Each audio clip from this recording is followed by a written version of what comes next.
अध्यक्ष महोदय, छापल्याप्रमाणे.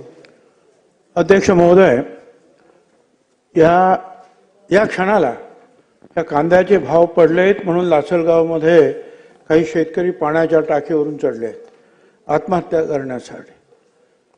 पोलीस तिथले ऑफिसर्स त्यांना समजवण्याचा प्रयत्न करतात.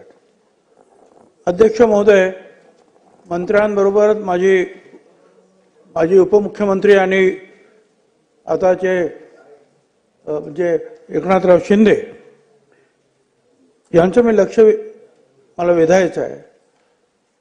या देशातील कांद्याच्या उत्पादनापैकी 60% कांदा या राज्यात आणि या राज्यातील जो कांदा उत्पादन होतो त्यातला 60% कांदा हा नाशिक जिल्ह्यातला आहे.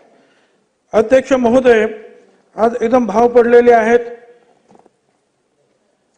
झालंय काय की खर्च वाढलेला आहे अध्यक्ष महोदय, आणि या खर्चामुळे जे आहे आज प्रति क्विंटल 1500 रुपये खर्च येतो आहे प्रति क्विंटल. सन्माननीय प्रधानमंत्र्यांनी सांगितलं होतं की दुगुणा आपल्याला प्राइस मिळालं पाहिजे, कॉस्ट मिळाली पाहिजे शेतकऱ्यांना. माझं काय म्हणणं आहे की 1500 जाऊ द्या, त्यातला 750 रुपये जरी दिले, 2250, तरी मला असं वाटतं की ते त्याच्यामध्ये काहीतरी अर्थ निर्माण होईल. परंतु आज झाले काय, बांगलादेशामध्ये कांदा निर्यात होत होता, त्याने 10% आयात कर लावलं, यांनी 20% निर्यात कर. आता हे 30% झाल्यानंतर आपला शेतकरी आणि व्यापारी हा आंतरराष्ट्रीय बाजारपेठेत टिकत नाही. त्यामुळे तिथले जे आहे जे व्यापारी खरेदी आंतरराष्ट्रीय जे व्यापारी आहेत खरेदी करणारे ते सुद्धा जे आहेत आपल्यापासून तुटतात आणि पाकिस्तान, इराण वगैरे इतर ठिकाणी जातात. माझं आपल्याला सांगणं आहे एकनाथराव शिंदे आणि मंत्री महोदय दोघांना, आपण त्वरित जे आहे भारत सरकारला सांगितलं पाहिजे की तुमचं 20% निदान जो काही हा निर्यात मूल्य आहे ते ताबडतोब हटवण्याची गरज आहे आणि ते होऊ शकतंय. फक्त तुम्ही जाऊन त्यांना ते सांगितलं पाहिजे. अध्यक्ष महोदय, याच्यात काय करता येईल आपल्याला? अध्यक्ष महोदय, याच्यामध्ये आपल्याला हे करता येईल की हा नेहमी जो आहे उत्पन्न होणारा हा जो प्रश्न जो आहे त्याच्यामध्ये जर आपण कांद्याचा खर्च 1500 रुपये, 50% नफा, 2250 रुपये आधारभूत किंमत ठेवावी असं राज्य सरकार आपल्या भारत सरकारला सांगेल. काय दुसरं असं आहे की 3000 रुपये भावापर्यंत कुठलाही निर्बंध लावू नये. 3000 ते जर 4000 झाले तर मग MEP लागू करावी आणि 4 ते 5000 रुपये भाव गेल्यास मग एक्सपोर्ट ड्युटी तुम्ही लागू करा. 6000 रुपयाच्या वरती गेलं तर निर्यात बंदी करा. परंतु आता आज शेतकऱ्यांना खर्च सुद्धा मिळत नाही आहे. अध्यक्ष महोदय, राज्य सरकार या बाबतीमध्ये केंद्र सरकारकडे त्वरित जाऊन हा कायमचा एक फॉर्म्युला आपण त्यांच्याकडून मान्य करून घेणार. काय 2250 रुपये आधार मूल्य किंमत त्याची ठरवली जाईल का कांद्याची? हा एक भाग. आणि त्याच्यानंतर जर कांद्याचा भाव वाढत गेला तर टप्प्याटप्प्यानं कशा रीतीनं त्याच्यावर आपल्याला टॅक्सेस लावता येतील हे सुद्धा मी सांगितलं. दुसरा आणखी एक प्रश्न आहे की कदाचित मंत्री महोदय सांगतील की नाफेड, आम्ही त्यांना नाफेडना उतरवतो आहोत आणि त्यांच्या मार्फत खरेदी करतो आहोत. अध्यक्ष महोदय, मी आपल्या निदर्शनात आणतोय तिथे जे काहीतरी शेतकरी काही कंपन्या वगैरे स्थापन करतात, हे नाफेडवाले जे त्या कंपन्यांना अधिकार देतात, गरीब शेतकऱ्याकडून जाऊन अतिशय खालच्या दर्जामध्ये ह्या कंपन्या तो कांदा विकत घेतात, आपल्याकडे स्टोअर करतात आणि नंतर भाव वाढल्यानंतर मात्र जे आहे तो बाहेर काढतात. त्याच्यामुळे शेतकरी तर मरतो आणि मधले जे काही असतील, कदाचित राजकारणी असतील, काय पुढारी असतील, त्यांचं ते फावतं. म्हणून या नाफेडनं सुद्धा जे आहे 2250च्या खाली जो आहे तर त्याच्यावरतीच कांदा खरेदी केला पाहिजे किंवा त्याने मार्केटमध्ये उतरलं पाहिजे। अध्यक्ष महोदय, मी जे काही आपला प्रश्न निर्माण उभे केलेले आहेत हे सातत्यानं निर्माण होणारा हा प्रश्न आहे आणि म्हणून जे आता सूचना मी केलेल्या आहेत त्या घेऊन त्वरित राज्य सरकार भारत सरकारकडे जाईल आणि त्याच्यावर हा उपाय शोधेल काय।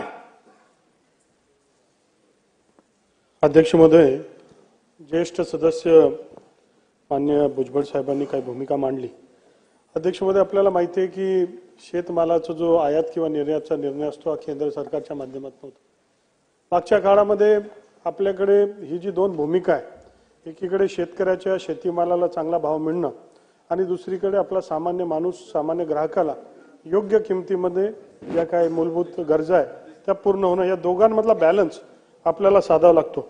अध्यक्ष महोदय, मागच्या काळामध्ये केंद्र सरकारने 40% ऑगस्ट 23 मध्ये 40% निर्यात मूल्य हे शुल्क हे कांद्यावर लावलं होतं। आपल्या राज्याच्या माध्यमातून आपल्याला माहिती आहे की या देशामध्ये 50 ते 60% कांदा हा आपल्या देशामधला हा आपल्या राज्यामध्ये पिकतो आणि म्हणून राज्याचे तत्कालीन मुख्यमंत्री यांनी सातत्याने पाठपुरावा करून उपमुख्यमंत्र्यांनी सगळ्यांनी आपल्या आपल्या स्तरावर पाठपुरावा करून मागच्या काळामध्ये तो 40% वरनं 20% आणण्याचं काम कोणी केलं असेल तर आपल्या महाराष्ट्र सरकारने केलं।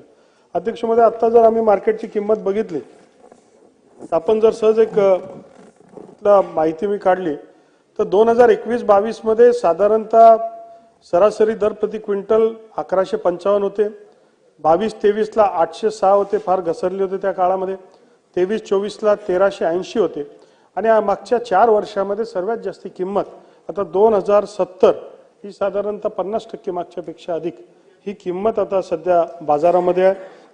या मागच्या रब्बीमध्ये 5 लाख टन हा कांदा आपण प्राइस स्टेबिलायझेशन फंड मधनं नाफेडच्या माध्यमातून विकत घेतला होता आणि आपला अजूनही पाठपुरावा चालू आहे की 20% जो शुल्क आहे हा सुद्धा कसा रद्द व्हावा आणि आपल्या शेतकऱ्यांना भाव मिळावा। आहेत हे जे म्हणतात 2000 हे जे आहे सर्रास नाही आहेत, काही ठिकाणी जे क्वचित 2000 मिळतात, नाही तर 600, 700, 800, 900 रुपये भावाने जात आहेत। 1500 रुपये तर खर्च आहे क्विंटल मागे आणि तो त्याच्या खाली आता भाव 1500 रुपये क्विंटलला तुम्ही फायदा देणार की नाही? माझा खर्च झालेला एखाद्या वस्तूवर खर्च 1500 रुपये तर मला 2 पैसे तुम्ही फायदा देणार की नाही? म्हणून तो 2250चा मिनिमम असला पाहिजे। ती जी आहे ती आधारभूत किंमत ही कायमस्वरूपी ठरवली पाहिजे। तुम्ही जो म्हणता मला मान्य आहे की शहर आणि ग्रामीण याचा जो आहे आपल्याला समतोल साधायचा, म्हणून मी तुम्हाला एक कोष्टक दिलं की जो आहे 3000 रुपयेपर्यंत जे आहे तुम्ही निर्बंध लावू नका, त्याच्यावरती 3 ते 4 पर्यंत गेला तुम्ही एक्सपोर्ट प्राइस काय तो आहे मिनिमम तो लावा, 4000 ते 5000 ड्युटी लावा, पुढे काय लावा ना, नंतर बंद करा, 6000 झाले तर बंद करा, निर्यात नाही। परंतु एकदम 700 ना 800 रुपये तुम्ही जे म्हणता ना नाफेड नाफेड नाफेड, ते नाफेड स्वतः खरेदी करत नाही, ते कंपन्यांच्या ज्या आहेत त्यांना नेतात आणि ते कंपन्या ठरलेल्या लोक आहेत आणि त्या कंपन्या तिकडे शेतात जाऊन 700, 800, 900 रुपयाने कसे तरी घेतात, पण सोडून जाईल म्हणून लोक विकतात आणि नंतर ते ठेवतात आणि मग भाव वाढल्यानंतर आणि तोच कांदा जो आहे नंतर नाफेड सुद्धा विकत घेतो। अध्यक्ष महोदय, खाली फार अंधाधुंद चाललेले आहे अध्यक्ष महोदय आणि म्हणून आज शेतकरी जे आहेत पाण्याच्या टाकीवर चढले। माझी जे आहेत उपमुख्यमंत्री जे बसलेले आहेत त्यांना मी विनंती करतोय की आपण अनेक वेळेला अनेक प्रश्न घेऊन जे आहेत भारत सरकारकडे जाता आणि प्रश्न सोडवता, ही आनंदाची गोष्ट आहे, पण मग या कांद्याचा प्रश्न सुद्धा कायमचा मार्गी लावण्यासाठी मी जे काही सांगितलं त्याप्रमाणे आधारभूत किंमत 2250 रुपये आणि त्याच्यानंतर जर वाढत गेली तर टप्प्याटप्प्यानं जे आहे तुम्हाला जे इतर निर्बंध लावता येतील। एक लक्षात घ्या, खर्चाच्या पेक्षा तुम्ही अर्धा आम्हाला फायदा देणार की नाही शेतकऱ्याला? काय 2000 रुपये म्हणून तुम्ही सांगणार? 2000 रुपये नाही येतो, 700, 800, 1000, 1500 पर्यंत चालतो। खर्चच माझा 1500 रुपये आहे, त्याच्यामध्ये अवकाळी पाऊस, त्याच्यामध्ये आणखीन काहीतरी भानगडी आणि त्याच्यामुळे जे आहे आणखी नुकसान। अध्यक्ष महोदय, भारत सरकारकडे जाऊन ताबडतोब याचा तुम्ही जो आहे निपटारा करणार की नाही या प्रश्नाचा कायमस्वरूपी हा प्रश्न आहे आमच्या मतदारसंघात.